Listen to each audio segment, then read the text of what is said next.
Graham Rawlins with News Geelong. The Australian National Health Laboratory in Geelong is a state-of-the-art facility continuing to lead the world in animal research, including testing of bats' immune systems. The Mental Illness Fellowship Victoria recently bestowed a 10-year service award to Geelong mental health worker Robert Reeves for his continued commitment to the working with youth of Geelong. And later in the program, the Flying Hawk Nathan Curry and Sparkling Lani Salathiel will update us with sport and weather.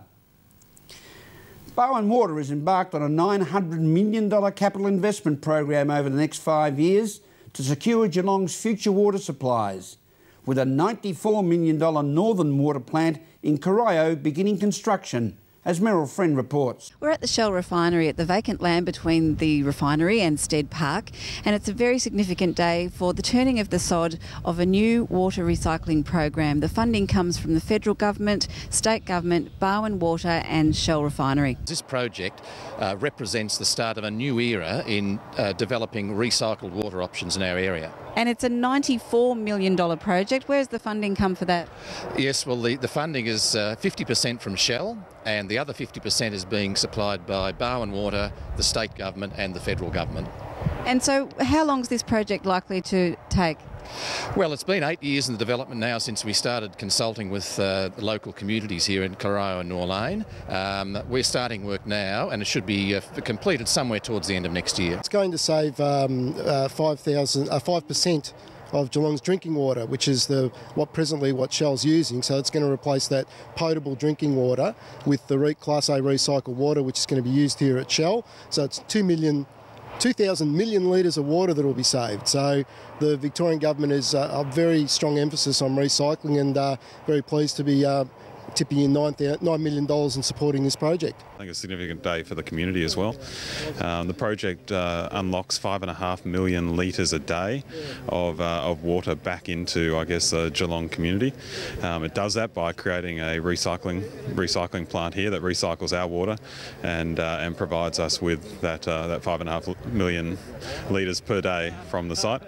That's 10,000 homes equivalent. It also provides some critical sewage treatment plant capacity that allows the northern suburbs to grow. So it's a win all around. Look, it's a really exciting day, Meryl. This has been a long time coming. Back in 2003 was when this project was first conceived. It's the biggest project that Bowen Water is doing at the moment, $94 million, and the federal government is proud to contribute $20 million of that. But and the lion's share, I should acknowledge, is coming from Shell itself, who are contributing almost half. But it's a good example of state, federal government and the private sector working together on a project. But what it's going to do is really waterproof this part of Geelong from an industrial point of view. This is going to take Shell off the water grid. From the Shell refinery, Meryl Friend, News Geelong. Thank you, Meryl. Professor Martin Jago brings a wealth of experience in controlling and detecting exotic and emerging animal disease to his role of Director of the Australian Animal Health Laboratory. Debbie Meaney reports. The bats in the botanical gardens are being investigated at the CSIRO for a link between the humans and preventing illnesses. I caught up with Professor Martin Jago from the CSIRO to tell us what they've been investigating. Well, we've known for some time that bats harbour viruses, and what's increasingly becoming obvious is that these viruses now, whilst they're in the bats, cause almost no disease. When they emerge from bats, they give rise to disease in both animals and humans. So bats may have the disease but not show the symptoms. So you're looking at the key link there?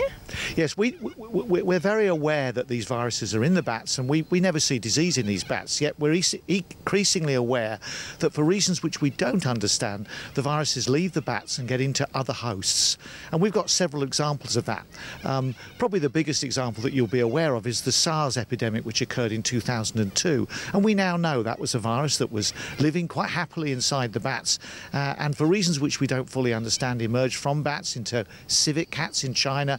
The civet cats were then eaten by humans, and that's when we saw the outbreak of SARS, which, as you probably know, spread around the world from China through to Hong Kong and elsewhere, including Canada.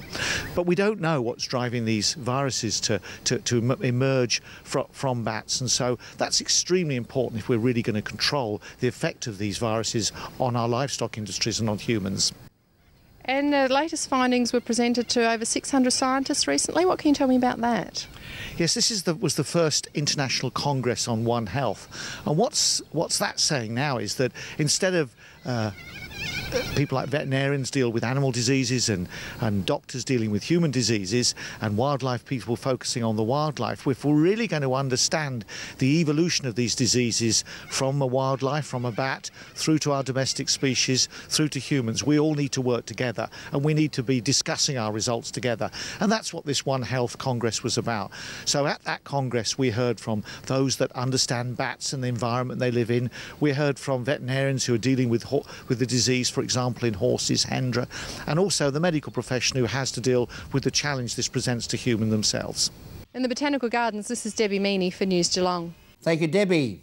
The new pedestrian bridge was open, there were camel rides along the river and the famous duck race at the Barwon Heads Festival of Sea, celebrated in brilliant sunny weather at the weekend, as Meryl Friend reports. We're here at the 11th annual Festival of the Sea down at Barwon Heads, and they're celebrating our links with the sea through art, culture and history. And there's music, there's environment and sustainability events, and plenty of people having a wonderful day. Yes, the ducks, well, not only are they a lot of fun and we get a lot of silly jokes out of them, but they are our main fundraiser for the festival. We sell around 1,200 ducks and at $10 each. So we have the prizes are donated. So we've had McConnell Dowell have been the main donor this year, and we have a number of other donors as well.